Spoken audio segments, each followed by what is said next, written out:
Never in the days of creating Roblox games did I ever think that Nintendo would take them down, but today is the day it happened. The Nintendo Entertainment System. Now you're playing with power.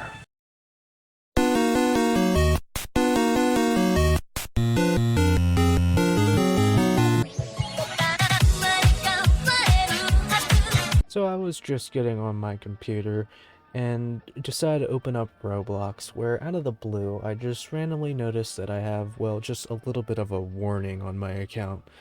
And I was like, what's this all about? And, well, it looks like Madzi Square, Lone Star Grill, and Pleasant Valley happen to be against Roblox. So when I first received this warning, I was wondering, well, what did I do? Did I get reported by somebody who doesn't like my games? Did somebody have a what happened? And I spent a good hour trying to figure out what the possible problem was until I decided to read this IP content removed one more time, and it just says right here, Nintendo. Now instantly I knew that there were definitely Nintendo references in the game. The real question was, which of them was the problem? There are a lot of Nintendo references in Madzi Square, whether it be the Donkey Kong arcade game or Super Mario, but the real big one is, well, is it the Nintendo 64 ads and model and games and whatever else, The same applies to Pleasant Valley. It has an arcade, Donkey Kong, Super Mario, but in this case it has NES games and the NES model, and also this very sad excuse for a box. Blockbuster just happens to have a few shelves with Nintendo 64 games, which are really the exact same stuff that was in Madzi Square. The one thing in common, though, is that they all seem to share this one image. This image is quite literally 7 years old. Now, the one thing I'm wondering is, has an actual real person gone into these games and seen these images and decided to report me, or was it a robot that traced the asset ID? I personally believe the latter, and if this is the case, why doesn't Roblox proceed to take down their asset here?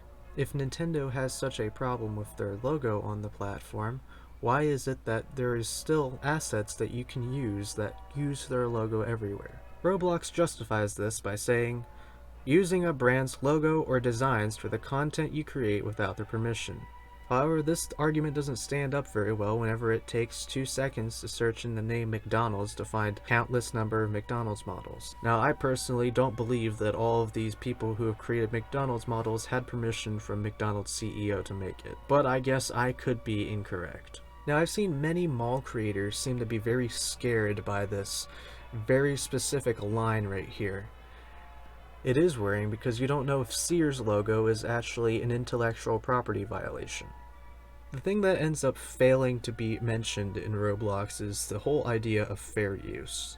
Fair use is basically a copyright law that says specifically, transformative uses are those that add something new with a further purpose or different character, and do not substitute for the original use of the work. The other interesting thing I like to note is the fact that if you search in N64 in the marketplace, you'll find game cartridges, a totally not Master Sword, and countless numbers of Nintendo 64 shirts. Now, shirts are one thing, but when you have the actual Master Sword and shields and even more versions of it, and it actually has the Triforce on it, that starts to make you think a little bit about this whole situation. See, all the images that I use in these games are images that you can find on the catalog.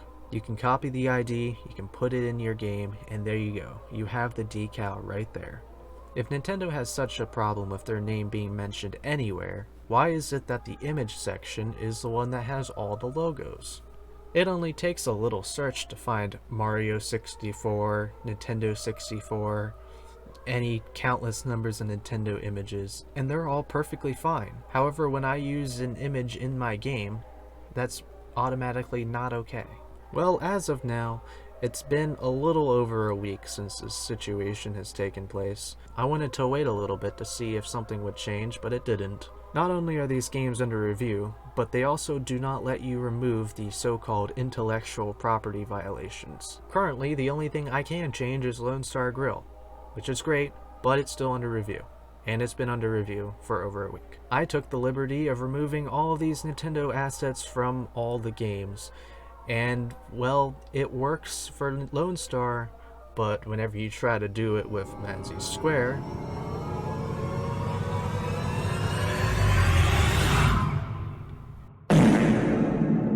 you get this happy little error right here that doesn't let me change anything. So even if I wanted to, I couldn't update the game for them to see that I've changed anything. At the end of the day, I don't really care. I'm just kind of shocked it happened to me. When people make real copyrighted content and make it as a game, it stays up forever. But it only took Roblox over a year to have a problem with the Nintendo stuff. But we can't blame it on Nintendo. Nintendo clearly is here because they love their fans and they care very deeply about everybody who just plays their games, enjoys their products, and at the end of the day, they just care about the fans, not the money. Fat, drunk, and stupid is no way to go through life, son. I know you're gonna dig this. Then when you get the money, you get the power. Funny how? What's funny about that?